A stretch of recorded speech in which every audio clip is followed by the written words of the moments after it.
वो उसी क्लिनिक की ओनर थी, मोनिका। वेद की तीखी बातें सुनकर उसका पारा चढ़ गया। एक्सक्यूज मी, तुम्हें किसी से बात करने का तमीज है भी या नहीं? हिम्मत कैसे हुई तुम्हारी मुझसे ऐसे बात करने की? वेद ने पलटकर जवाब में सार्कास्टिकली कहा। वैसे ही जैसे तुम्हारी मुझे देखते ही जज करने की हिम्मत हुई। तब वेद ने फिर कंधे उचकाते हुए आगे कहा, मैं यहां तमीज सीखने सिखाने नहीं आया था। पेशेंट कहाँ है? मोनिका के चेहरे पर गुस्से की लहर दौड़ गई। तभी अंदर से एक सॉफ्ट आवाज आई, मोनिका उसे अंदर भेजो। यह सुनकर मोनिका ने अपने गुस्से का घूंट निकलते हुए वेद को वार्निंग दी। एक बात सुन लो, अगर तुम कोई नीम हकीम हो तो अभी यहां से चले जाओ, क्योंकि अगर तुमने मैडम का गलत इलाज किया तो पूरा मुंबई शहर भी तुम्हें बचा नहीं पाएगा, समझे? वेद ने मोनिका को देखकर जवाब में कहा, ओ हेलो, तुम्हें मैं नीम हकीम लगता हूं? जब तुम पैदा हुई थी तो क्या सीधी पैदा हुई थी, या फिर बचपन में लगी चोट से तुम्हारा दिमाग खराब हो गया है? किसी ने सिखाया नहीं कि डोंट जज a book by its cover? ये कहकर मोनिका का जवाब सुने बिना ही वेद सामने के कमरे के अंदर आ गया। कमरे में एक 55 साल की शांत महिला बैठी थी। जैसे ही वेद ने उस औरत को गौर से देखा, उसने तुरंत कई चीजें नोटिस की। वेद मन में ही बोला, इंटरेस्टिंग, इसके हाथों में कैलसेस है जो मार्शल आर्ट्स ट्रेनिंग से बनते हैं। नाखून शॉर्ट बट स्ट्रॉन्ग है, क्लियरली फाइटिंग बैकग्राउंड से है। चेहरे पर मेकअप के नीचे छुपे हैं स्कार मार्क्स। ये कोई ऑर्डिनरी टीचर तो नहीं है। उस लेडी ने वेद को देखकर कहा, तुम्हें कमिश्नर ने भेजा है तो सोच समझ कर भेजा होगा। मैं जानती हूँ मेरा ट्रीटमेंट करना अब किसी के बस की बात नहीं, इसलिए तुम भी प्रेशर फील मत करना। तब वेद ने अवंतिका के पोस्चर को ऑब्जर्व करते हुए कहा, मैं ट्रीटमेंट कर पाऊंगा या नहीं ये तो मैं डिसाइड करूंगा। वैसे आपको देखकर ये नहीं लग रहा कि आप सुसाइड करना चाहती होंगे। इससे पहले अवंतिका जवाब देती, मोनिका अंदर आई और भड़कते हुए वेद पर चिल्लाई, मैंने कहा था ना कि यह इलाज नहीं कर पाएगा। इसे तो ये तक पता नहीं है कि पेशेंट के साथ कैसे बात करनी चाहिए। अवंतिका मैडम, हम भी इसके साथ टाइम वेस्ट कर रहे हैं। पता नहीं कमिश्नर जैसा शातिर आदमी इसके बहकावे में कैसे आ गया। वेद ने मोनिका को इरिटेशन से देखकर पूछा, जब मैं और पेशेंट बात कर रहे हैं तो तुम बीच में क्यों बोल रही हो? बाहर जाओ। मैं कहीं नहीं जाऊंगी, ये मेरा क्लिनिक है। मोनिका ने जिद की तो वेद ने मोनिका की बांह पकड़ी और उसे खींचते हुए बाहर ले जाकर उसके मुंह पर दरवाजा बंद कर दिया। मोनिका जोर जोर से चिल्लाती रही, लेकिन वेद ने उसकी एक नहीं सुनी। तो मोनिका को लगा कि कहीं वेद अवंतिका को नुकसान न पहुंचा दे। इधर वेद ने अवंतिका से कहा, अब सीरियसली बताइए, अब कौन है? टीचर है या कुछ और? अवंतिका ने हिचकिचाते हुए कहा, मैं टीचर ही हूं। और तुम ये सवाल क्यों कर रहे हो? तुम्हें सिर्फ ट्रीटमेंट देने के लिए बुलाया है ना, उल्टे सीधे सवाल करने को नहीं। तब वेद ने गहरी सांस लेकर बोला, ठीक है, प्रॉब्लम दिखाइए। तो अवंतिका के पैर देखकर वेद की आंखें फटी की फटी रह गई। अवंतिका के दोनों पैरों में मुट्ठी के साइज के बड़े बड़े लंप्स थे जो पूरे पैर को कवर कर रहे थे। लेकिन वेद की आंखों ने कुछ और भी नोटिस किया। वेद मन में बोला, ये नेचुरल लम्प्स नहीं है। ऐसा तो सिर्फ तब होता है जब भयानक पनिशमेंट दी जाती है, और ये ऐसे प्रॉब्लम्स तो मैंने सिर्फ हिमालय के गांव में देखे थे। इनके शरीर में ये कैसे आए? तभी अचानक तेज आवाज के साथ दरवाजा टूटा और मोनिका 3 हट्टे कट्टे आदमियों के साथ अंदर आई। उसने वेद की तरफ पॉइंट करते हुए कहा, इस फ्रॉड को पकड़ लो और लीडर के आने तक ऐसी धुलाई करो कि कभी ये किसी को बेवकूफ ना बना पाए। वेद तो जैसे गुंडों से भिड़ने के लिए तैयार था। एक एक करके आओगे या एक साथ? उसका कॉन्फिडेंस देखकर मोनिका एक पल के लिए दंग रह गई। लेकिन वेद ऐसा रिएक्ट कर रहा था जैसे वो बॉडीगार्ड्स नहीं, पालतू। तभी अवंतिका ने गुस्से में कहा, मोनिका, तुम सबको बाहर ले जाओ।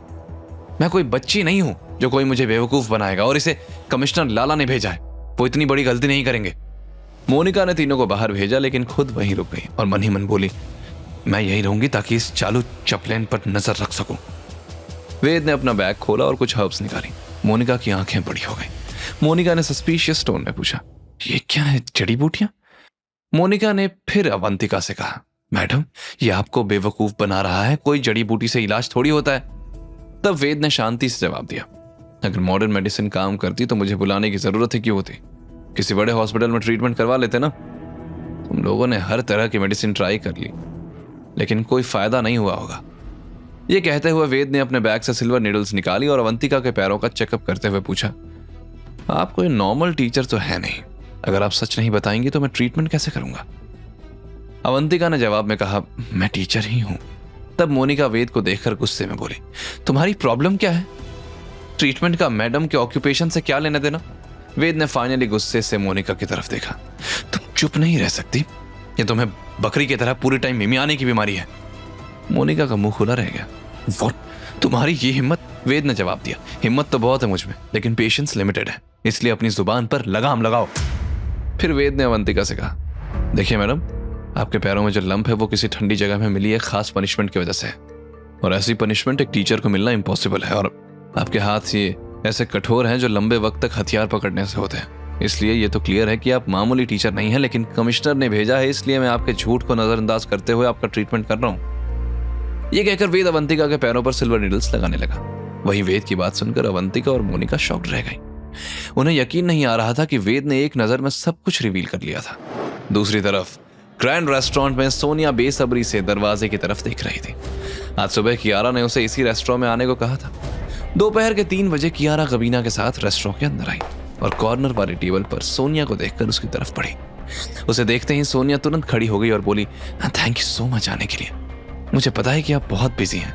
कियारा ने शार्प नजरों से उसे देखा और चेयर पर बैठते हुए बोली, सीधा पॉइंट पर आओ, तुम क्या चाहती हो? सोनिया ने इनोसेंट एक्सप्रेशन बनाते हुए कहा, एक्चुअली मैं एक लड़की होकर दूसरी लड़की को धोखा नहीं दे सकती, मैं आपके साथ गलत होते नहीं देख सकती। ये कहते हुए सोनिया ने मगरमच्छ के आंसू बहाते हुए आगे कहा, कियारा जी, वेद ने जानबूझकर सावित्री देवी को फंसाया था, उसका शुरू से ही प्लान था कि आपसे शादी करके आपकी पूरी प्रॉपर्टी हड़प ले। यह सुनकर कियारा का दिमाग हिल गया। वेद से जुड़ी कई बातें उसके दिमाग में घूमने लगी। वेद का अचानक से उसकी जिंदगी में आना, सावित्री देवी का उसे शादी के लिए फोर्स करना और फिर वेद को कंपनी के शेयर देना। लेकिन उसने सोनिया के सामने अपने मन के भावों को जाहिर नहीं होने दिया। कियारा ने सोनिया से सीधे सवाल किया, तुम्हें कैसे पता कि वेद की और मेरी शादी हुई है? सोनिया ने फीकी मुस्कान के साथ कहा, उसने खुद बताया था, वो उस दिन बहुत खुश था, कह रहा था कि मेरे जैसी गरीब लड़की के साथ नहीं रहेगा क्योंकि उसे कियारा रायजादा से शादी करने का मौका मिल गया है। कियारा ने एक आईब्रो चढ़ाकर पूछा, तो तुम इतने दिनों तक मेरे सामने क्यों नहीं आई और तुम्हारा क्या रिश्ता है वेद से? सोनिया ने अपने आंसू पोंछते हुए कहा, मैं उसकी गर्लफ्रेंड थी और अब मैं इसलिए सामने आई हूं क्योंकि अभी मुझे पता चला कि मैं प्रेग्नेंट हूं। उसने अपना पर्स खोला और प्रेगनेंसी रिपोर्ट सामने रखते हुए बोली, ये बच्चा वेद का है। यह सुनकर कियारा ने गुस्से में टेबल के नीचे कसकर अपनी मुट्ठी बांध ली। उसके लिए यकीन करना मुश्किल था कि वेद इतना घटिया इंसान हो सकता था, लेकिन वो वेद के बारे में कुछ जानती भी तो नहीं थी। वो कहां से आया है, उसका परिवार कौन है और दादी से उसका कैसा कनेक्शन था, उसे कुछ भी तो नहीं पता।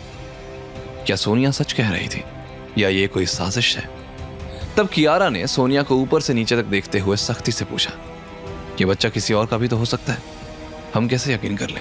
सोनिया तुरंत फोन निकालकर कुछ सिलेक्टेड फोटोज दिखाई और फिर अपनी मैनिपुलेशन का मास्टरपीस प्ले करते हुए कहा, कियारा जी, मैं अपने बच्चे को बास्टर्ड नहीं बनने दूंगी। अगर आप वेद को डाइवोर्स दे दें तो वो मेरे पास वापस आ जाएगा। प्लीज, मैं सिर्फ अपने बच्चे का भला चाहती हूँ। आपके भी तो पेरेंट्स नहीं है, आप समझ सकते हैं कि बिना बाप के बच्चे की लाइफ कैसी होगी। प्लीज उसे छोड़ दीजिए ताकि वो मेरे पास वापस आ जाए। I beg you, please. आगे की कहानी जानने के लिए देखें अगला एपिसोड सिर्फ पॉकेट एफएम के YouTube चैनल पर, और के फॉर किंग के सारे एपिसोड्स को सुनने के लिए डिस्क्रिप्शन में दी लिंक से डाउनलोड करें पॉकेट एफएम ऐप।